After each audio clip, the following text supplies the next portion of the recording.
This is your one and only 𝐕𝐸𝐸 with your daily dose of video goodness, and today we are talking about flight speed in Hogwarts Legacy. Let's get to it. Just a heads up before we jump into the video, I'm going to do my best as always to keep this video as spoiler free as possible, but note that any of these videos are going to be inherently spoilery, and if you want every single aspect of the game to be a surprise and full of magical wonder, your best bet is to hold off on any videos until you have completed it. Now, with that said, let's talk about flight speed. So as many of you probably already know, we get two different types of flight in Hogwarts Legacy. We get the broom and then we get the beasts, the mounts. So of course this got me wondering, what's the difference between the two? Is one faster than the other? Why should I choose a beast over the mounts? Or is it all just for fun and aesthetic purposes? As always, I'm going to talk about how I came to my conclusions before I start talking about my conclusions.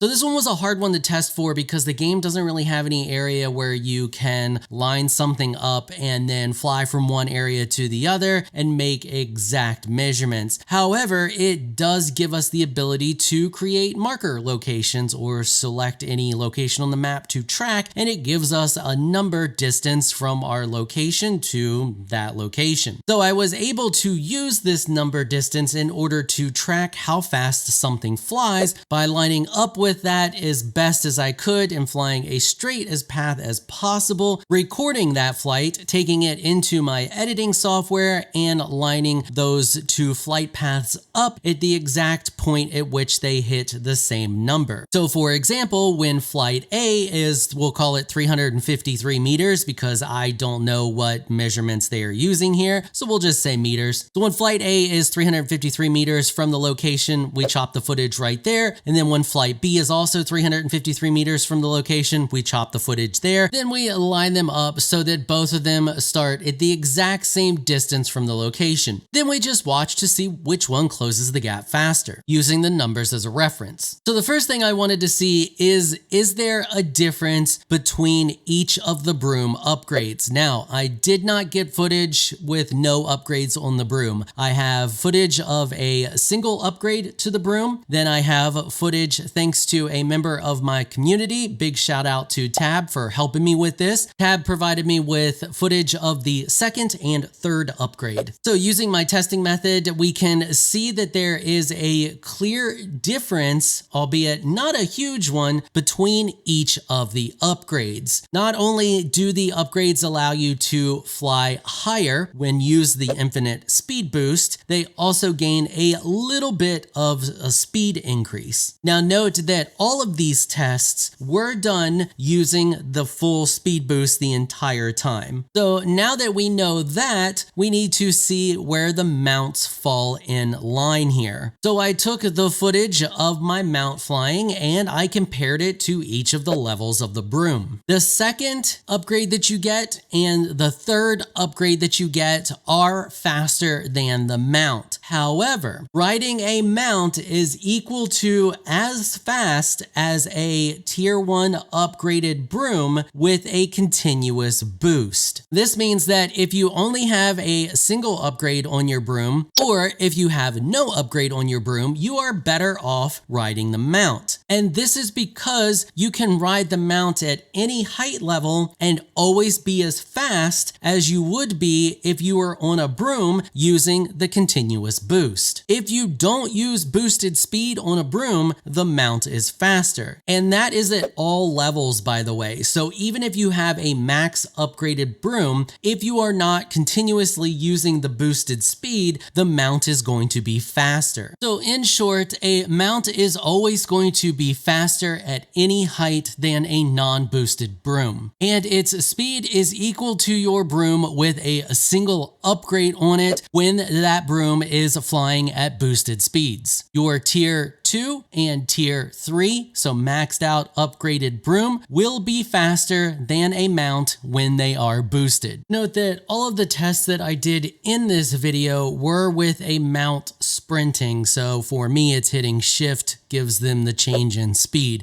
Note that there is a very large difference between hitting shift while on a mount and not hitting shift while on a mount. The one nice thing about the speed boost on a mount, unlike the broom, you do not have to maintain a specific height in order to get this speed boost forever. If you decide to use the speed boost, the mount just goes faster and it goes faster until you tell it not to. Unlike the broom, where you have to hold a specific height from the ground in order to get the infinite speed boost. Otherwise, you are left with a timed speed boost. So in the end, does any of this really matter? Not so much. I highly advise just enjoying the game and enjoy flying and seeing the sights and the majestic music that plays and just kind of take the whole thing in. I basically just did this because they don't come out and tell you the exact differences between the two, especially as far as speed goes. I mean, some of the differences are obviously clear. For example, the mounts don't have a boost bar and the broom does. So this video was mainly for my own curiosity, and I just kind of wanted to share it with the rest of you just in case you were curious too. Or for those of you who are out there who just want to get to the location that you're going to as fast as possible. Let me know what y'all think about this down there in the comment section. If you found this video helpful or informational in any way, consider hitting the subscribe button and notification bell so you can be notified when I upload other videos. I want to give an absolute massive shout out and thank you to all of my channel supporters for helping to keep these videos sponsor free. You all are absolutely amazing people. If you would like to become an official channel supporter, check out the links in the description below. If you enjoyed this video, please leave a comment down below. Let me know what you thought. If you're shy, you don't like to comment, just hit that thumbs up button and share your support. Until next time, thanks for watching.